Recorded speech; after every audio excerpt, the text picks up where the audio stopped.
भक्ति किया जाता है 84 लाख जोड़ी से बचने के लिए, धर्म किया जाता है। लेकिन हम लोग यहाँ आए और सिर्फ खाने कमाने में फंस गए। सारा जीवन खाने कमाने में बीत चुका, लेकिन कभी भगवान को नहीं जान पाए। इसलिए भगवान भी रोते हैं हम सबके लिए। हम लोग जिस देश की वासी हैं वहाँ जन्म मृत्यु नहीं होता है। जहाँ से हम लोग आए हैं सतलोक की वासी हम लोग हैं, अमर लोक से आए हैं जीव। और जिस लोक से हम लोग आए हैं उस लोक में कभी जन्म मरण नहीं होता है। इसीलिए हम लोग यहाँ मरने से डरते हैं कि भाई कहाँ आकर हम लोग फंस गए। और भगवान भी हम लोगों के लिए रोते हैं, ये जीव इस अमर लोक से ज्यादा इसको कहाँ सुख मिला कि फिर दोबारा लौटकर अपने घर नहीं आया। हम लोगों का ओरिजिनल घर यहाँ नहीं है, ये तो मुसाफिर खाना है, 2-4 दिनों के लिए आए हैं, सबको छोड़कर जाना है। लेकिन ओरिजिनल घर कहाँ है? अमर लोक, जहाँ से ये अमर जीव आया है, अमर लोक से। इसलिए परमात्मा हम सबके लिए रोते हैं, रो रो कर कहते हैं आरे जे जे आरे कैल से भुलाई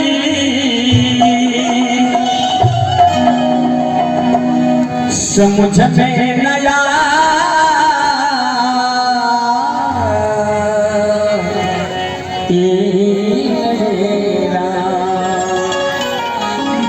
ये भगवान का शब्द है, परमात्मा का शब्द है कि भाई जो गया जहाँ जाने कहाँ जाकर भूल गया कि आज तक अपने घर पर लौट कर नहीं आया।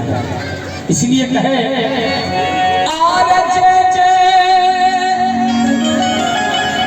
आरे कैल से भुलाई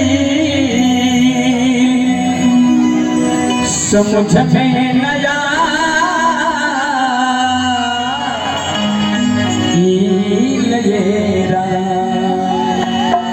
आज जाने कहाँ या झुराए,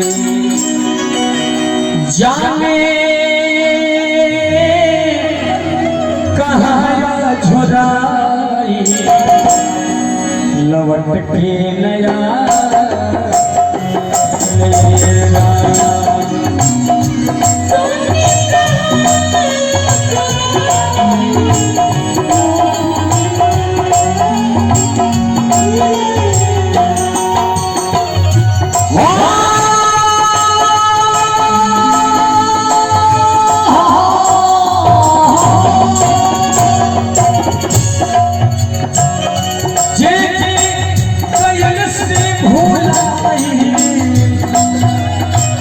समझ में नया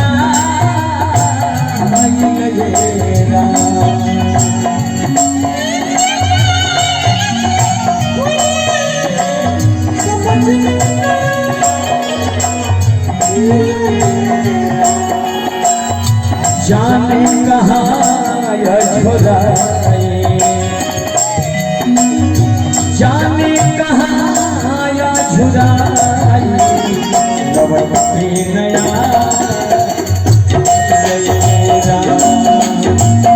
जाने कहाँ झुराए लौट के नया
जगले के हो सतले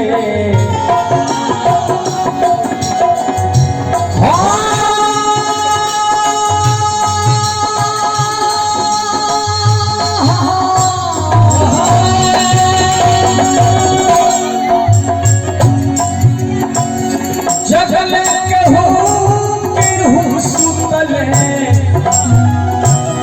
के हो बंधुआ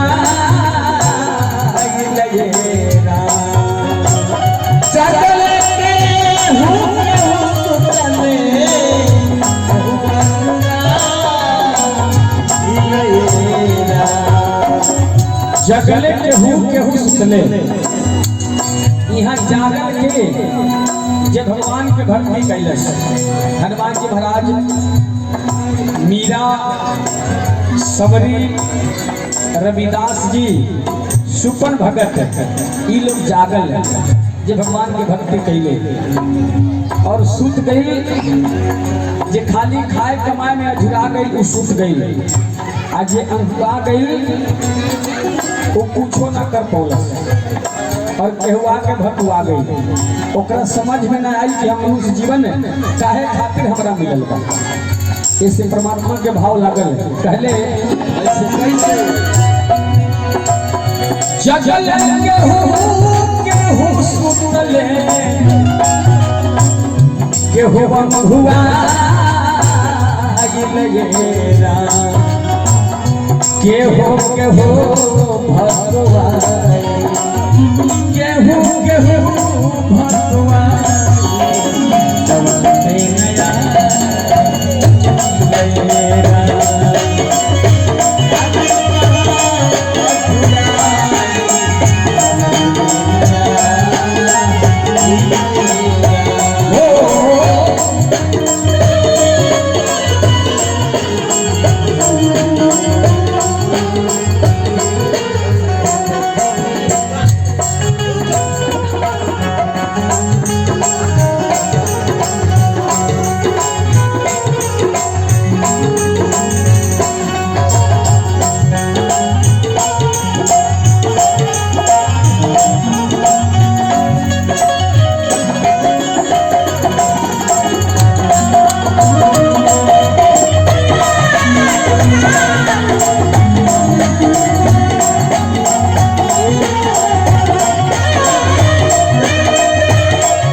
हाथवा में कमरिया भेला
पूज कर धनिया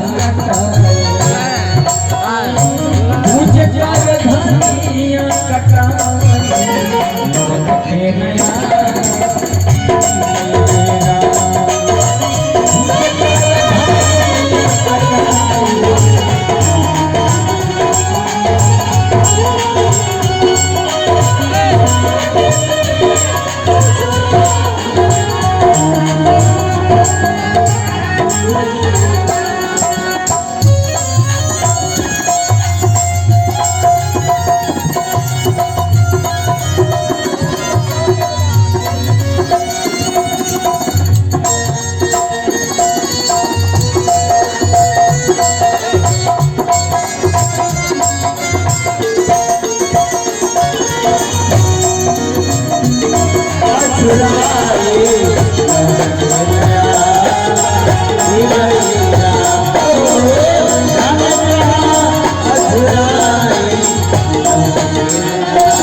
मीत सब पूछे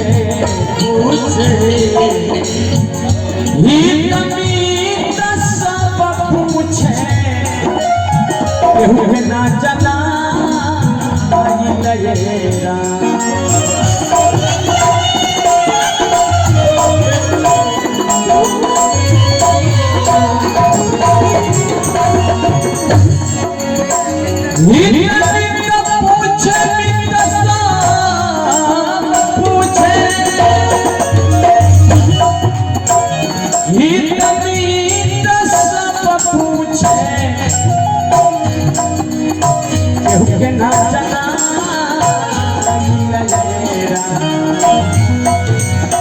कौन रहे पंछी पराए कौन रहे पंछी पराए लौट के नया कौन रहे पंछी पराए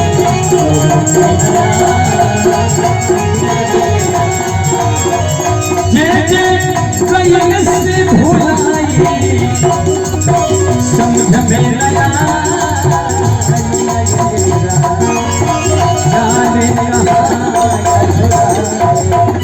जाने कहाँ झुरा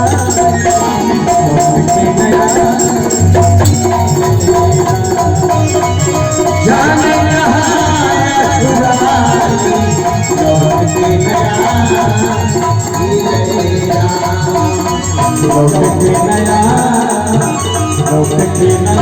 लौट के नया